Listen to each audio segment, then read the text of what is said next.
Alright, this is my first bed top review. Been watching a lot of videos on the Remington 770 and thought I would throw my opinion out there. Bolt action, 7mm Remington Magnum.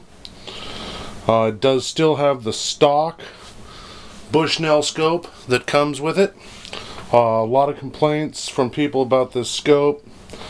You know, it comes with the gun. You know, it is what it is. It wasn't meant to be a, loopholed. So it is functional, but it is not the best scope you'll get. Great to start with. If you're just looking for a cheap weapon to, carry in your truck, or if you're just getting into, a bolt action or heavy rifles, it's a good place to start. You can find these for under $300. I've seen them as low as about $270. If you look, find them on sale. I have two types of ammo here. These are hand loads. The first one here, red tip, these are Nosler AccuBond 139 grain.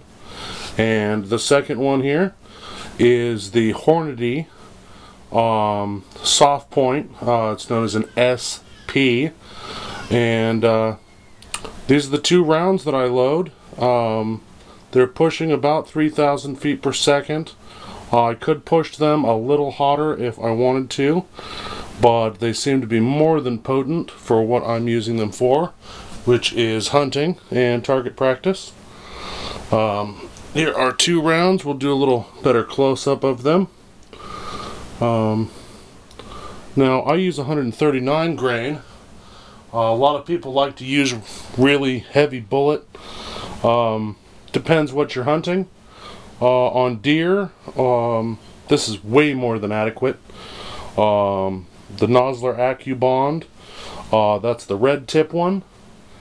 They expand very rapidly, almost explosively. So on smaller creatures they work excellent. The soft point here, the SP, these do not expand quite as rapidly as the polymer tip bullets do. They do have a lot more penetration, so if you're hunting a little larger animal, you may want to go with the SP instead of the ballistic tip, because they do have substantially more penetration, but not quite as much expansion.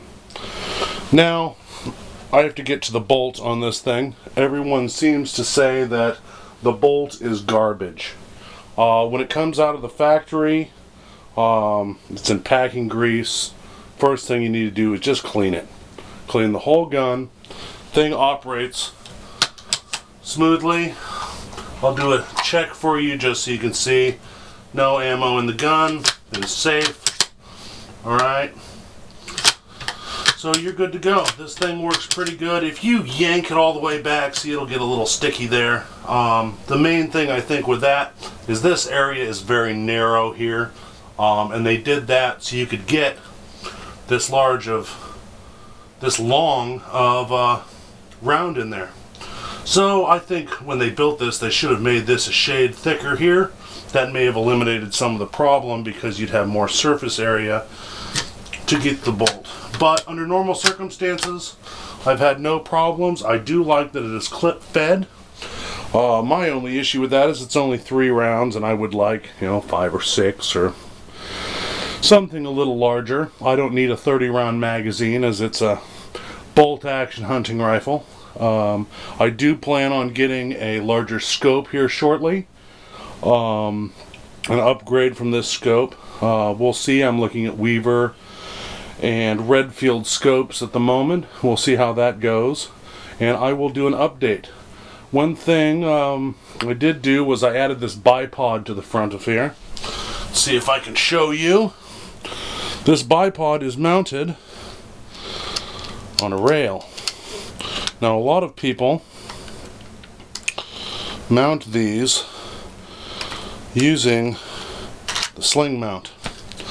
Well, these right here, plastic, garbage. You don't want to mount a scope to that, or a bipod to that. Works fine for the sling, but as you can see, I've added a rail here, so I could put pretty much whatever I want. Now inside here, we did remove with the Dremel a piece of the ribbing inside there, and epoxied in a quarter-inch thick piece of steel plate, and then I've drilled and tapped it. Got a couple of washers in there for spacer to level it out. Works good, very easy to take on and off. Just slide it into position here, thread it in, locks into place quite well. Now this is adjustable bipod, so you can make it taller. You just squeeze it and folds up real easy. So I do like the bipod. Works very nicely. Take it to the range.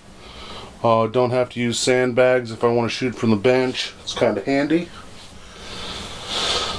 And there we go. I just wanted to give a few comments. I like this rifle. The accuracy is not, it's not a sniper rifle. If you do practice with it, you can get good though. I mean, don't think you're going to be shooting 1-inch groups at 600 yards or anything stupid like that. But at 100 yards, I've only shot this gun out to maybe 150. And it shoots great groups. It is more than capable of hitting a kill zone every time if you practice with it. Thank you everybody for watching.